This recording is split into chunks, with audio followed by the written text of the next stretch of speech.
I had a few topics that kind of arose this morning, and honestly now I don't even really remember what they were.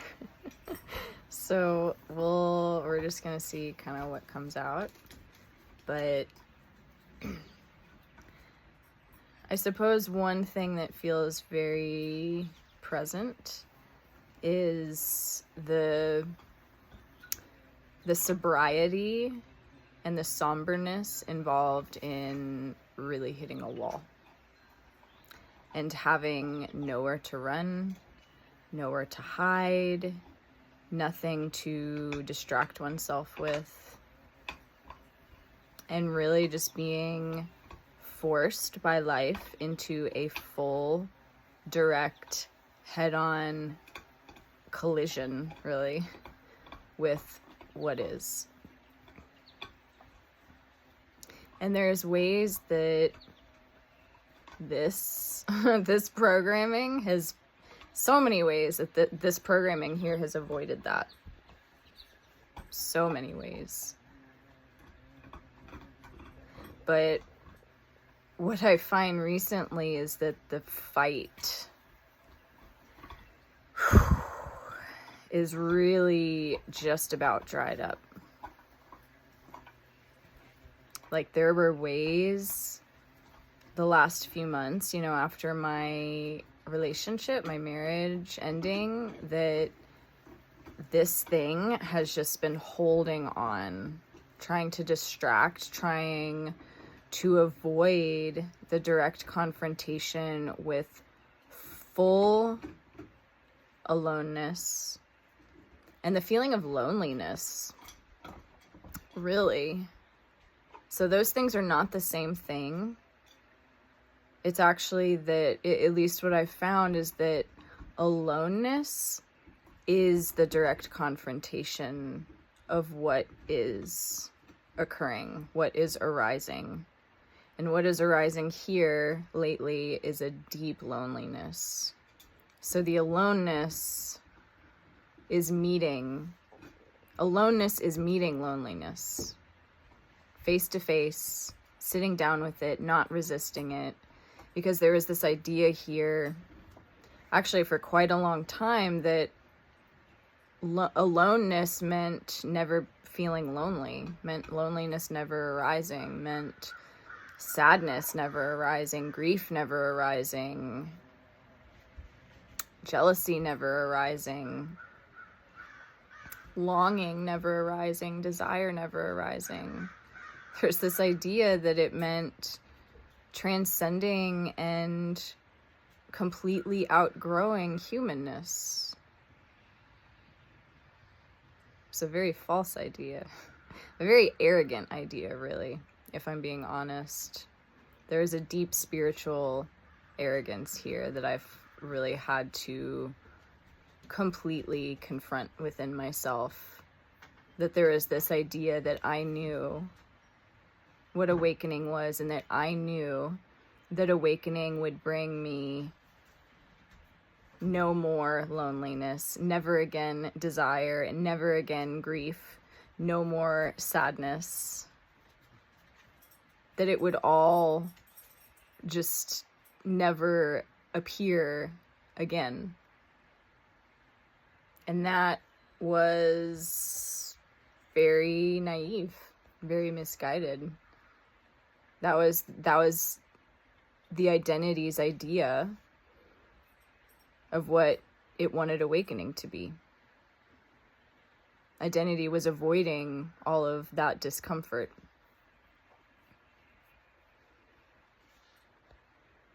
Jennifer character was avoiding what was arising. It was resisting it. It was trying to get rid of it, trying to fix it, trying to make it better, trying to put a Band-Aid on it.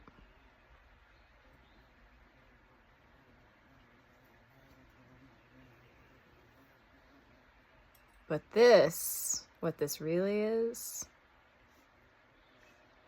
it's like hitting a wall, getting hit by the train of what is. And here, lately, what is a deep loneliness. is a yearning for connection. And I've avoided that, you know? Like, this conditioning has avoided aloneness, like real aloneness. And I recognize, like, loneliness and aloneness are two very different things, but it has avoided the aloneness required to completely meet the loneliness that has been being avoided. Because there is nothing more alone. There is no deeper feeling of aloneness than directly meeting one's life. Because nobody else can do that for you. It doesn't matter if your hand is being held as it's happening. That happens alone. Alone.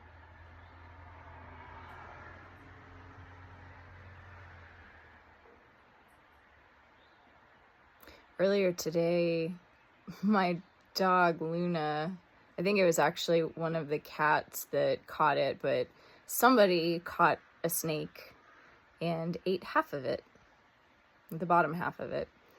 And one of the other critters, I think it was Luna, brought it into the house. So I walked into the kitchen and was surprised by half of a snake. The tail, like midsection to tail, was gone, and it was still alive. The snake was still alive, and I literally just like looked at it and I cried, because I just felt that it was life showing me a mirror of myself in that moment. Like, what this process feels like is being eaten alive. It is being eaten. It is identity, me, what I want, what I prefer, who I think I am, literally being eaten alive by truth. And I've had several moments lately where there was just like a deep grief and a plea to life of, I changed my mind. I don't want this anymore. I don't want the truth anymore. Because the confrontation required with oneself, with the things that have been avoided, are so direct. And it's literally what every human being spends all of our energy running from. It is what I've spent Jennifer has spent all of her energy, all of the energy being funneled towards avoiding aloneness, avoiding reality exactly as it is. And there's just such a deep spiritual arrogance. Such a deep spiritual arrogance. And even in ways thinking that I had something figured out. And even now, it's like I have nothing to give. I have nothing to give anybody. These videos are not to help anybody. There is nothing here to give that can be given. Except maybe a reminder that it's your responsibility to meet your life exactly as it is, and feel the pain and the grief and the fear of complete aloneness. And for this set of conditioning, so hard-headed, so fucking hard-headed, so arrogant, such a big know-it-all, that it has taken life literally stripping everything away. Stripping everything. Community, family, relationship, every way that I knew myself, all of the patterns, financial security, career, future, past, hopes, desires. Everything gone. Gone. Distractions gone.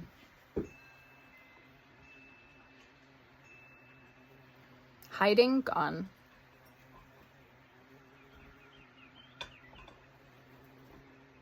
That's what truth is.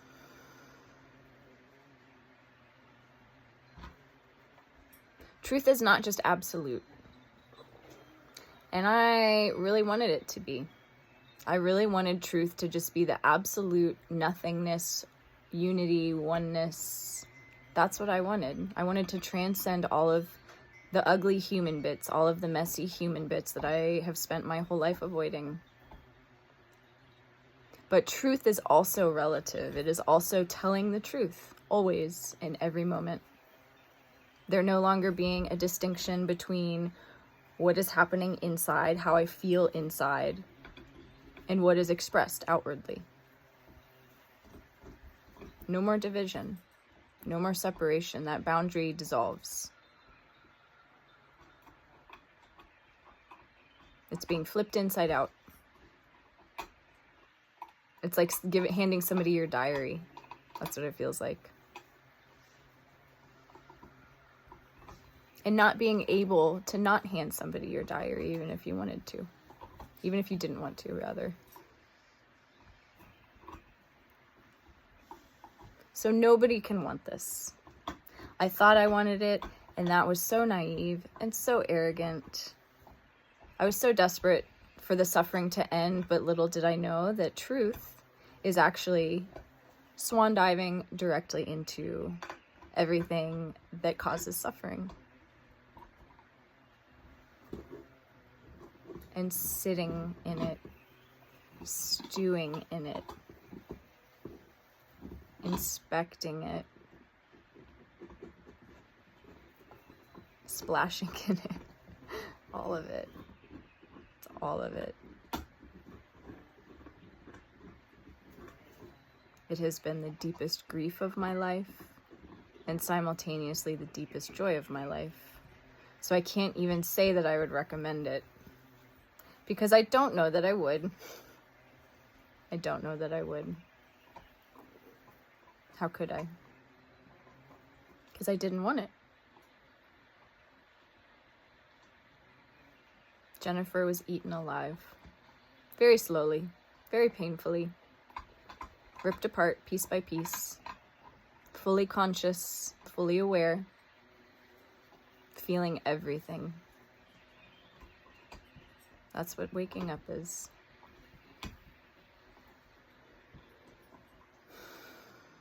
And so the wall that was hit recently, it's kind of still in the process of being hit. I think the train is still in the process of going forward and just continuing to reverse and move forward and reverse and just roll back and forth over the remains of my heart. So the first wall that was hit was the mind. Hit a wall where it was it was backed into a corner and forced to give up. Forced to completely give up everything that it wanted, everything that it thought that it was, every idea, every concept.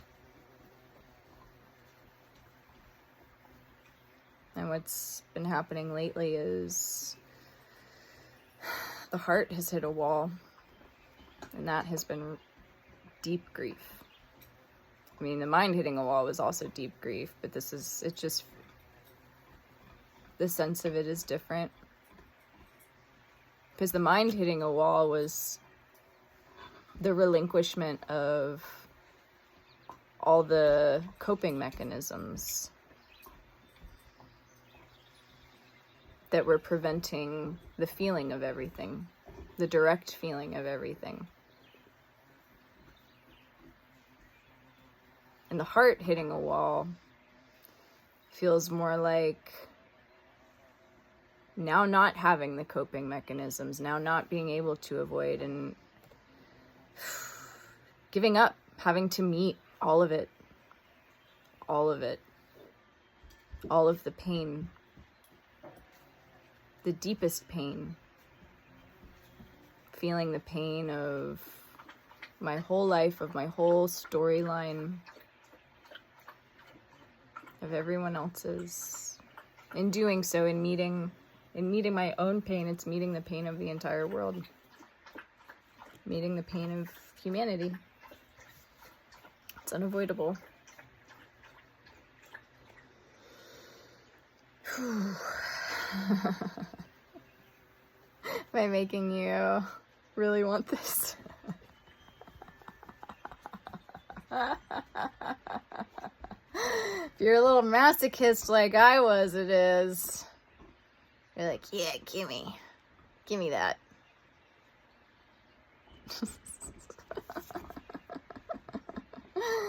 Oy, oy, oy.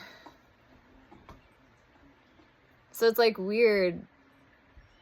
You know, I hadn't talked to Henry in a while, but he texted earlier and just asked how it was going, and you know, I just said I find it hard to even answer that question anymore because it's everything. It's, how's it going? There's deep peace here. There's tenderness. There's resentment. There's sadness. There's loneliness. There's grief. There's fear. There's joy. There's contentment. There's a groundedness. There's hopelessness. It feels impossible to even answer that question because all of it is here. All of it. Everything that was once avoided. Along with everything that was loved and cherished and that didn't want to be avoided and that was sought after. It's all the stuff that was sought after is here. But with it, what I didn't realize and what I think we don't realize is that with everything that was sought after also comes everything that I didn't want. Everything I wanted to avoid. Everything I didn't want to feel. And so in this, laughter flows as freely as tears. Joy is felt as deeply as sadness and grief. There's no running from any of it. And there's not only no running from any of it, there's no longer an ability to run from it. It's like I couldn't even if I wanted to, because those mechanisms that were suppressing it, that were resisting it, that were avoiding it, literally aren't here anymore. They don't exist. I mean, I guess that's not true. That doesn't feel true in my body to say. It's like there's still subtly, you know, like recently there was loneliness that was being resisted, but it was felt. It was such a stark, obvious, like visceral feeling that like, oh, this is being avoided. It was very aware. There's a deep awareness of it, deep presence with that resistance. But it wasn't quite ready to open, and then as it opened, there was a meeting of loneliness. It's like, okay, I'll take loneliness over masks, over falseness, over identity. I'll take loneliness over, you know, preferences. I'll take loneliness over my own arrogance. I'll take loneliness over self-neglect. I'll take loneliness over inauthenticity, over false intimacy. I would rather meet loneliness than be false, than go back to being false. So that made it actually quite easy to meet it. It didn't feel good. It didn't feel good to meet it. It didn't feel comfortable to meet the loneliness, but just kind of framing it in that way made it easy.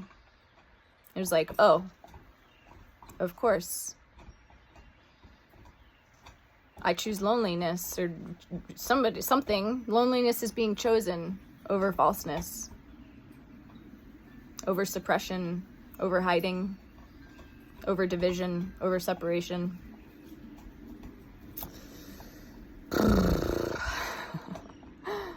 So, loneliness, arrogance, hitting a wall, having your face held down in the sand with your mouth and your eyes open. Hey, all the things. It's all the things. It's real shit. This is reality. Whoa. This is reality. It's a dog barking.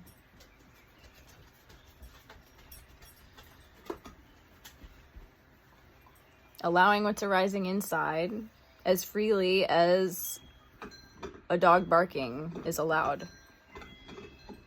Like, there's no suppression of a dog barking. It just, the dog barked, the sound appeared. It was free, completely free. And that's what happens internally as well. Every energy that arises is completely free and unhindered and met. I could sit here and say, oh, dog barking, bad dog barking, don't like dog barking, disturbing my peace, dog barking, don't like, and I could sit and ruminate and spin, or just move on. Yeah, dog barked. Meet it, see it, experience it. Same with sadness, same with grief, same with loneliness, same with arrogance.